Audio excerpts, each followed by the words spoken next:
Hi everyone, it's your boy Zach, and I'm kind of freaking out. For some reason, my tongue is numb, and I haven't eaten anything hot the entire day. So now I'm really starting to freak out about why would this ever happen? Why? It's like in the military when they're teaching you, it's like if you smell almonds, it means there's cyanide gas in the air. What does it mean when your tongue is numb and you haven't eaten anything hot at all?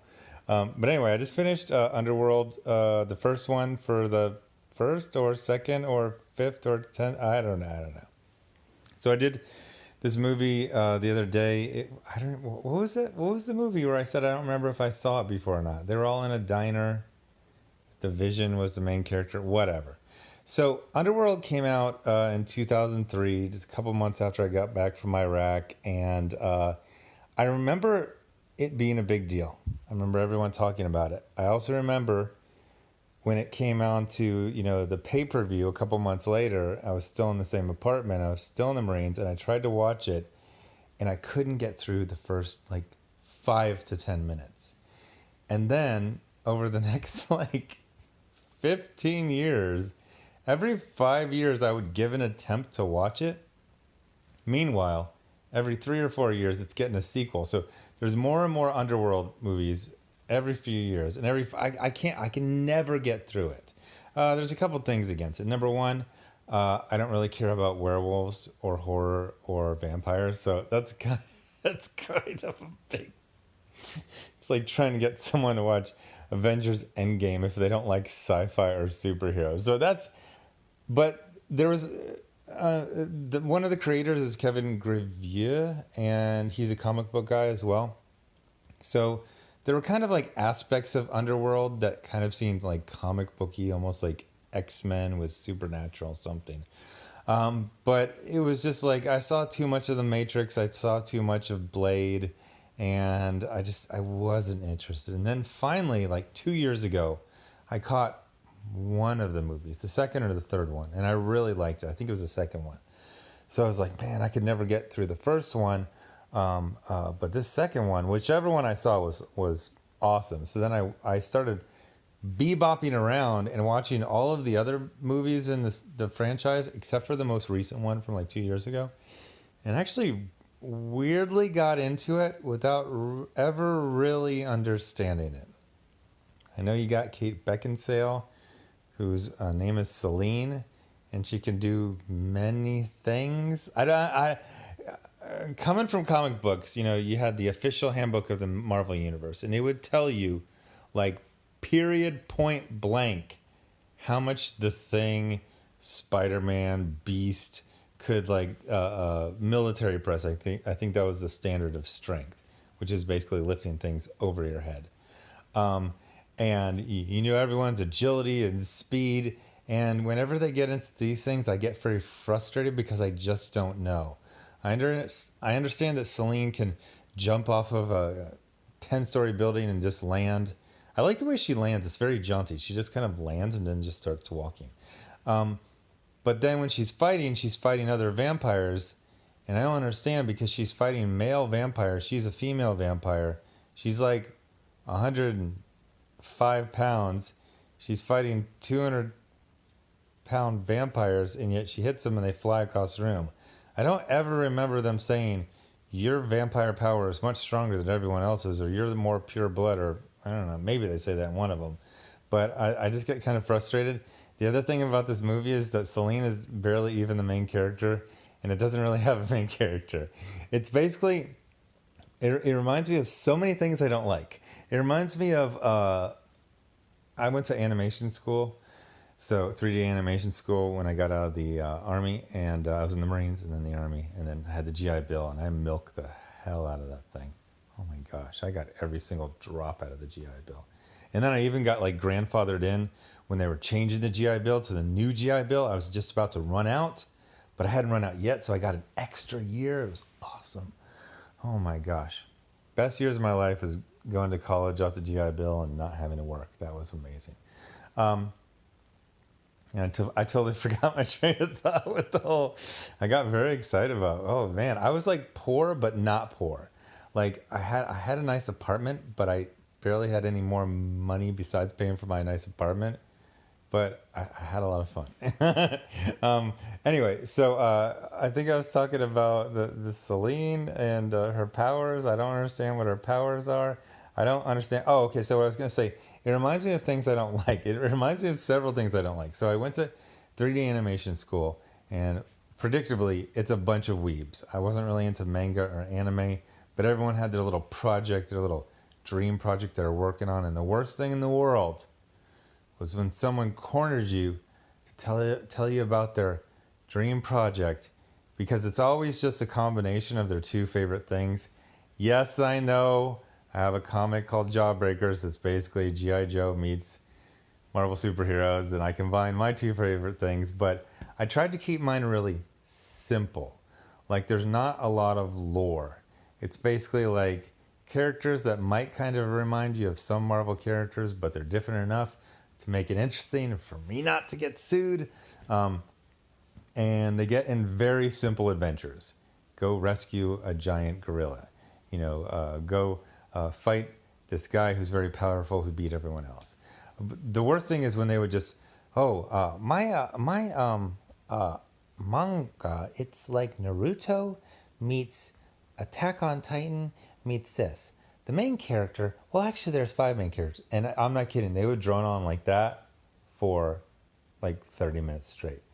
And you could not wiggle yourself out of that conversation.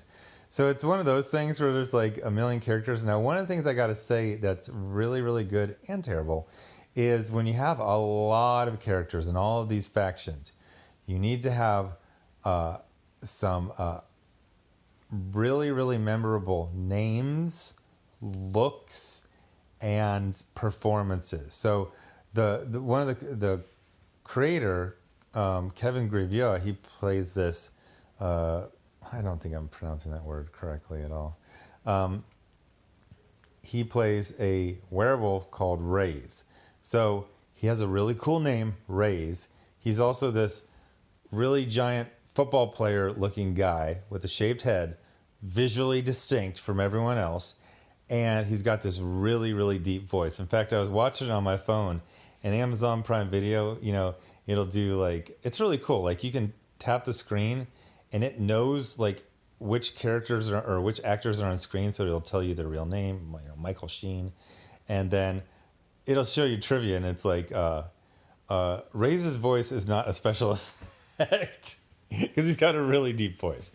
So people thought, but like, I was always getting lost. I could never remember like, oh, they're the faction, and they were talking to them, but they're pretending they're talking to them, but they didn't know they were talking to the other guys. And then every time someone said, oh, like at one point, Michael Sheen's character, who I think is named Lucian, he's like, where's Ray's? I'm like, and I got all excited. I go, I remember that guy. I know him.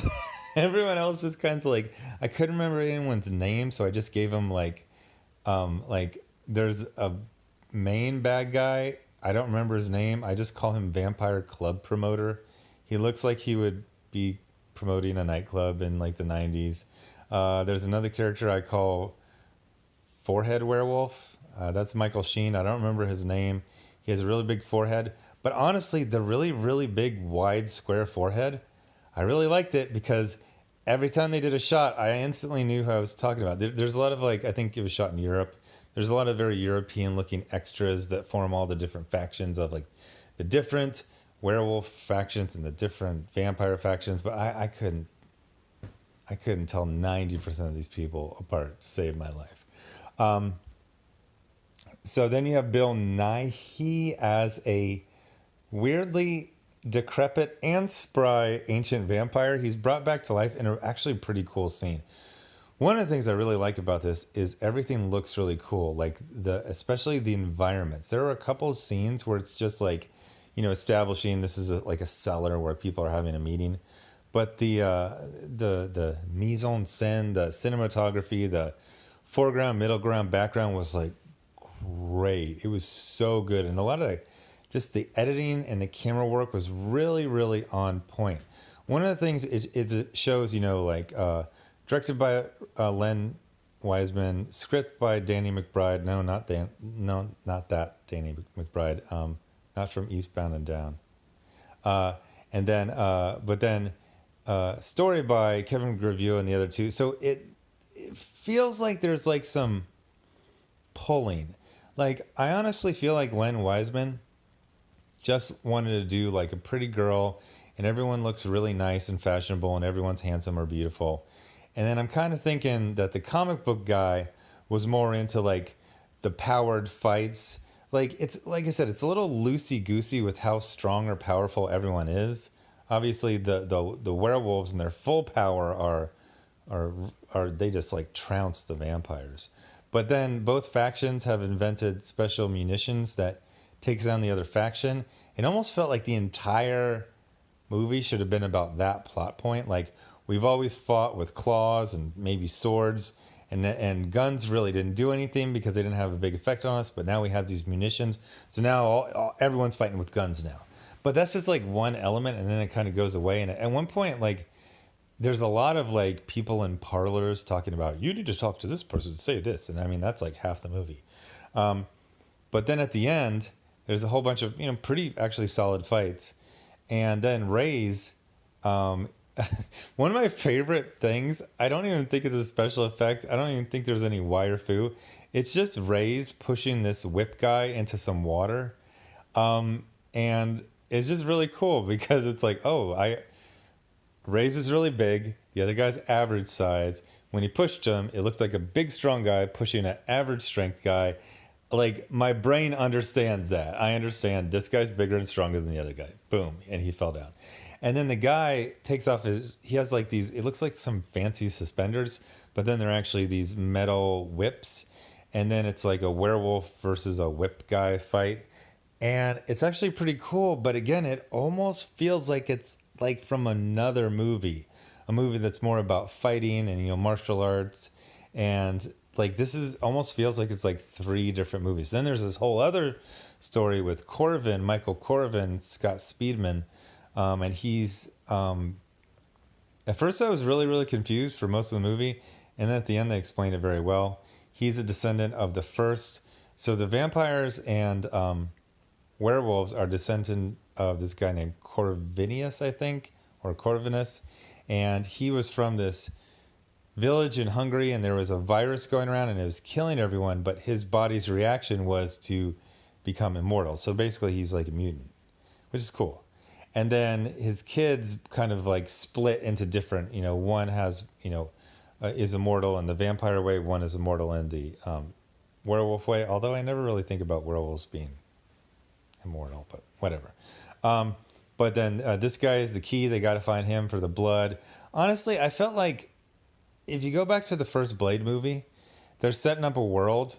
Now, I know a lot of people say, oh, Blade, Underworld. Honestly, they're pretty different. I know it's like cool vampires, but it's very significantly different franchises. But with Blade, I was never lost because they kept it pretty simple. Here's Blade, here's Whistler. They hunt vampires. Blade is a half vampire. Everyone else is a full vampire. It's a half vampire who's good against bad full vampires. Blam. And some shenanigans here and there, with the but pretty simple. And then in the second one, we got Guillermo del Toro. We got the Blood Pack. We got the Reavers. You took a real simple lore, and then you didn't just double it. You like tripled it. This one, they kind of start you into the lore, but it's like three different stories. And then I remember from the later ones, which I saw all out of order, including the one that everyone says is terrible, the prequel, but I thought that one was cool. I still haven't seen the last one where she's like in snow gear. It looks really cool, but I have to pay freaking $15 to buy it on YouTube. I'm not doing that. But overall, my relationship with this movie in going into the end of its second decade is still complicated. I like it in theory. I find it very frustrating watching it. I like the franchise overall pretty solidly, but then again, I don't really remember it that well. Like it seems to me like it's a good franchise to watch while you're doing other things. if I remember correctly, I was like, I used to watch it, at another place I lived, like when I was cleaning or unpacking or packing or doing chores, like folding laundry, so I'd like hear it, I'd look up at a fight scene, and you kind of follow it. I think I've seen all the movies but one, but honestly, I have like 15 minutes. I know there's one where there's a flying, I think it's Bill Nighy. There's like a flying vampire and they're in a truck. I don't know. I like that scene a lot. Another one, there's like these knights and they come to a village. That was cool. I don't really remember any of this stuff. Oh, and they sleep in the truck. They pull it into a factory and they sleep in the truck. And they put tape on the windows to protect the vampire. Yeah, that was cool. I watched like 5 movies. I remember 15 minutes from all 5 of them. But anyway, I would like to watch the other Underworld movies, but they're not available on anything. This is the only one that's like quote free. It's Amazon Prime Video, but the rest you gotta.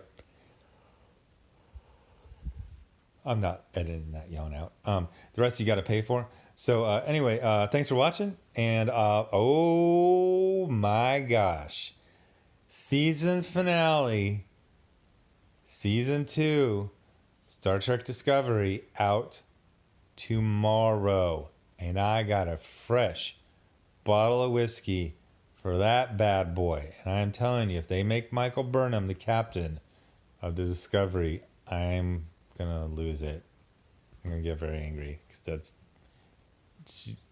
she needs to get kicked out of Starfleet. She's a crazy person. But anyway, thanks for watching, and I'll be bringing back Star Trek Discovery, in which I watch Star Trek Discovery while drinking whiskey, and that's going to be a lot of fun or excruciating. Thanks for watching. Bye.